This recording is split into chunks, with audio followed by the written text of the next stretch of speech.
ಇಬ್ಬರು ಬಿಜೆಪಿ ಮುಖಂಡರು ಹಾಗೂ ಮಂಗಳೂರು ಮಹಾನಗರ ಪಾಲಿಕೆ ಅಧಿಕಾರಿಗಳ ವಿರುದ್ಧ ಈಗ ಮರ ಕಳ್ಳತನದ ಆರೋಪ ಕೇಳಿ ಬಂದಿದೆ.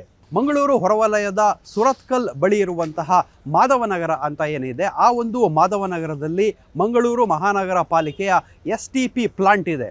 STP ಪ್ಲಾಂಟ್ ಅಂತ ಹೇಳಿದರೆ ಏನು ಒಳಚರಂಡಿಯಿಂದ ಹೋದಂತಹ ನೀರಿನ ಸಂಸ್ಕರಣಾ ಘಟಕ ಏನಿದೆ, ಕೊಳಚೆ ನೀರೇನಿರುತ್ತೆ ಆ ನೀರಿನ ಸಂಸ್ಕರಣಾ ಘಟಕ ಅಲ್ಲಿದೆ. ಸೊ ಆ ಒಂದು ಸಂಸ್ಕರಣದ ಘಟಕದ ಒಳಗಡೆ ಒಂದು ಕಾಮಗಾರಿ ಇರುತ್ತೆ. ಏನಂತ ಹೇಳಿದರೆ ಆ ಒಂದು ಸಂಸ್ಕರಣದ ಸುತ್ತ ಒಂದು ಕಾಂಪೌಂಡ್ ವಾಲನ್ನು ಹಾಕಲಿಕ್ಕೆ ಟೆಂಡರ್ ಆಗಿರುತ್ತೆ, ಪಾಲಿಕೆ ಟೆಂಡರನ್ನು ಕೊಟ್ಟಿರುತ್ತೆ. ಆ ಟೆಂಡರ್ ಕಾಮಗಾರಿ ಏನಿರುತ್ತೆ ಆ ಕಾಮಗಾರಿಯನ್ನು BJPಯ ಮುಖಂಡ ಪುಷ್ಪರಾಜ್ ಎಂಬ ವ್ಯಕ್ತಿಗೆ ಕೊಟ್ಟಿರ್ತಾರೆ.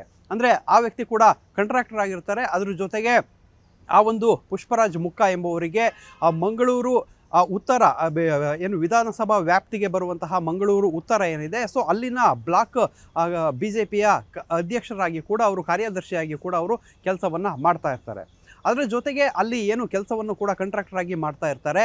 ಆ ಒಂದು ಕಾಂಪೌಂಡ್ ಸುತ್ತ ಸಾಗುವಾನಿ, ಹೆಬ್ಬಲಸು, ಹಲಸು ಹೀಗೆ 10 ಮರಗಳು ಅಲ್ಲಿ ಇರುತ್ತೆ. ಆ ಕಾಂಪೌಂಡ್ ವರ್ಕ್ ಏನು ಮಾಡಬೇಕಾಗಿರುತ್ತೆ ಆ ಒಂದು ವರ್ಕ್ನಿಂದ ಒಂದು 4-5 ಅಡಿಗಳಷ್ಟು ದೂರದಲ್ಲೇ ಆ ಒಂದು ಮರಗಳು ಇರುವಂಥದ್ದು. ಸೊ ಕಾಮಗಾರಿಗೆ ಅಡ್ಡ ಆಗುತ್ತೆ ಅಂತೇಳಿ ಮಂಗಳೂರು ಮಹಾನಗರ ಪಾಲಿಕೆಯ ಪರ್ಮಿಷನನ್ನು ಕೂಡ ಪಡೆಯದೆ, ಅರಣ್ಯ ಇಲಾಖೆಯ ಪರ್ಮಿಷನನ್ನು ಕೂಡ ಪಡೆಯದೆ ಆ ಎಲ್ಲ ಮರಗಳನ್ನು ಕೂಡ ಕಟ್ ಮಾಡಿ ಅದನ್ನು ಮಾರಾಟ ಮಾಡ್ತಾರೆ. ಲಕ್ಷಾಂತರ ರೂಪಾಯಿಗೆ ಅದನ್ನು ಮಾರಾಟವನ್ನು ಮಾಡ್ತಾರೆ.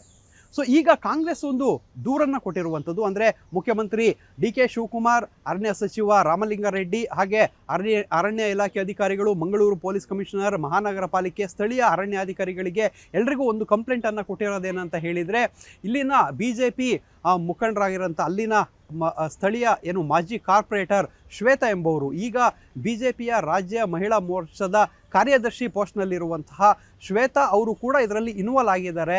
ಸೊ ಇವರಿಬ್ಬರು ಸೇರ್ಕೊಂಡು ಮಹಾನಗರ ಪಾಲಿಕೆಯ ಅಧಿಕಾರಿ, ಇಲ್ಲಿನ ಸ್ಥಳೀಯ ಅಧಿಕಾರಿಗಳ ಕುಮ್ಮಕ್ಕಿನಿಂದ ಈ ಒಂದು ಮರವನ್ನು ಕಡಿದು ಇಲ್ಲಿಂದ ಸಾಗಾಟ ಮಾಡಿದ್ದಾರೆ ಅಂತ ಹೇಳಿ ಒಂದು ದೂರನ್ನು ಕೂಡ ಕೊಡಲಾಗಿದೆ. ಆ ದೂರನ್ನು ಅನ್ವಯ ಅವ್ರ ಮೇಲೆ FIR ಮಾಡಬೇಕು, ಪೊಲೀಸ್ ಮತ್ತು ಅರಣ್ಯಾಧಿಕಾರಿಗಳು ಕ್ರಮವನ್ನು ಕೈಗೊಳ್ಳಬೇಕು ಅಂತೇಳಿ ಒತ್ತಡವನ್ನು ಮತ್ತು ಮನವಿಯನ್ನು ಕೂಡ ಮಾಡಿರುವಂಥದ್ದು. ಸದ್ಯಕ್ಕೆ ಮಹಾನಗರ ಪಾಲಿಕೆಯ ಅಧಿಕಾರಿಗಳು ಸಪರೇಟ್ ಇನ್ನೊಂದು ಕಂಪ್ಲೇಂಟನ್ನು ಅರಣ್ಯ ಇಲಾಖೆಗೆ ಕೊಟ್ಟಿರುವಂಥದ್ದು. ಅದರಲ್ಲಿ ತಮ್ಮ ವ್ಯಾಪ್ತಿಯಲ್ಲಿ ಬರುವಂತಹ ಆ ಜಾಗದಲ್ಲಿ ಮರವನ್ನು ಕತ್ಕೊಂಡು ಹೋಗಲಾಗಿದೆ, ಸೊ ಇದ್ರ ಬಗ್ಗೆ ಕ್ರಮ ಕೈಗೊಳ್ಳಿ ಅಂತ ಹೇಳಿ ಕಂಪ್ಲೇಂಟನ್ನು ಕೊಟ್ಟಿದ್ದಾರೆ. ಅರಣ್ಯ ಇಲಾಖೆ ಒಂದು FIR ಅನ್ನು ಕೂಡ ಮಾಡಿದೆ, ಮತ್ತು ಆ ಒಂದು ಮರವನ್ನು ಯಾರು ಕತ್ಕೊಂಡು ಹೋದ್ರು, ಯಾರು ಕಡಿದ್ರು, ಎಲ್ಲಿಗೆ ಸಾಗಾಟ ಮಾಡಿದ್ರು ಅಂತ ತನಿಖೆಯನ್ನು ಮಾಡಿದೆ. ಈಗ ಒಂದು 50% ಮರಗಳನ್ನು ರಿಕವರಿ ಮಾಡಿದೆ ಅಂತ ಹೇಳಲಾಗ್ತಾ ಇದೆ. ಸೊ ಅವರು FIR ಮಾಡಿದ್ದಾರೆ, FIR ಮಾಡಿ ತನಿಖೆಯನ್ನು ಮಾಡಿದ್ದಾರೆ. ಈ ಎಲ್ಲ ಇದರ ಹಿಂದೆ ಯಾರ್ಯಾರು ಇದ್ದಾರೆ, ಸೊ ಯಾರ್ಯಾರು ಇದರಲ್ಲಿ ಕುಮ್ಮಕ್ಕು ಕೊಟ್ಟಿದ್ದಾರೆ, ಯಾರ್ಯಾರು ಕಡಿಯುವಂಥ ಸಂದರ್ಭದಲ್ಲಿ ಅಲ್ಲಿ ಪ್ರೆಸೆನ್ಸ್ ಇದ್ದರು ಅನ್ನೋದ್ರ ಬಗ್ಗೆ ತನಿಖೆಯನ್ನು ಕೂಡ ಮಾಡ್ತಾ ಇದ್ದಾರೆ. ಪ್ರಮುಖವಾಗಿ ಇಲ್ಲಿ ಒಂದು ಗಮನಿಸಬೇಕಾದ ಅಂಶ ಅಂತ ಹೇಳಿದರೆ, ಆ STP ಪ್ಲಾಂಟ್ ಏನಿದೆ ಆ ಪ್ಲಾಂಟಿಗೆ ಒಂದೇ ಎಂಟ್ರಿ ಒಂದೇ ಎಕ್ಸಿಟ್ ಇರುವಂಥದ್ದು. ಅಲ್ಲಿ CC ಕ್ಯಾಮ್ರಾ ಇದೆ, ಮತ್ತು ಮರ ಕಡ್ದ ಜಾಗದ ಪಕ್ಕದಲ್ಲೂ ಕೂಡ CC ಕ್ಯಾಮ್ರಾ ಇರುವಂಥದ್ದು. ಅಲ್ಲಿ ಯಾರ್ಯಾರು ಬಂದಿದ್ರು, ಯಾರ್ಯಾರು ಕಡಿದು ಮರವನ್ನು ಕಡಿದಿದ್ದಾರೆ ಅನ್ನೋ ದಾಖಲೆಗಳು ಕೂಡ ಅಲ್ಲಿ ಸಿಗುತ್ತೆ. ಸೊ ಅದನ್ನು ಅರಣ್ಯ ಇಲಾಖೆ ಪರಿಶೀಲಿಸಬೇಕಾಗಿದೆ. ಸೊ ಕಾಂಗ್ರೆಸ್ ಏನು ಕಂಪ್ಲೇಂಟನ್ನು ಕೊಟ್ಟಿದೆ, ಅವರು ಕೆಲವೊಂದಿಷ್ಟು ಫೋಟೋಗಳನ್ನು ಅರಣ್ಯ ಇಲಾಖೆ ಕೊಟ್ಟಿರುವಂಥದ್ದು. ಅದರಲ್ಲಿ ಏನು ಅಲ್ಲಿನ ಮಾಜಿ ಕಾರ್ಪೊರೇಟರ್ ಶ್ವೇತಾ ಮತ್ತು ಅರಣ್ಯ ಪಾಲಿಕೆ ಅಧಿಕಾರಿಗಳು ಅಲ್ಲಿ ಇರುವಂತಹ ಫೋಟೋಗಳನ್ನು ಕೂಡ ಅವರು ಆ ಕಂಪ್ಲೇಂಟ್ ಜೊತೆ ಕೊಟ್ಟಿದ್ದಾರೆ. ಸದ್ಯಕ್ಕೆ ಇಲ್ಲಿ ಪ್ರಶ್ನೆ ಏನು ಅಂತ ಹೇಳಿದರೆ, ಅರಣ್ಯ ಇಲಾಖೆ ಅಧಿಕಾರಿಗಳು ಯಾವ ರೀತಿ ಕ್ರಮ ಕೈಗೊಳ್ತಾರೆ, ಸೊ ಇವ್ರನ್ನೆಲ್ಲರನ್ನೂ ಕೂಡ ಕಾನೂನು ವ್ಯಾಪ್ತಿಗೆ ಯಾವ ರೀತಿ ಒಳಪಡಿಸ್ತಾರೆ ಅನ್ನೋದನ್ನು ಕಾದು ನೋಡಬೇಕಾಗಿದ್ದರೆ, ಸದ್ಯಕ್ಕೆ BJP ಏನು ಕಾರ್ಪೊರೇಟರ್ ಆಗಿದ್ದಂಥವರು ಮತ್ತು ಈಗಿನ BJPಯ ಕೆಲವೊಂದಿಷ್ಟು ಮುಖಂಡರು, ಅಲ್ಲೇ ಕಾಂಟ್ರಾಕ್ಟರ್ಗಳು, ಅವ್ರ ಮೇಲೆ ಆರೋಪ ಕೇಳಿ ಬಂದಿರುವಂಥದ್ದು ಗಂಭೀರ ವಿಚಾರವಾಗಿದೆ.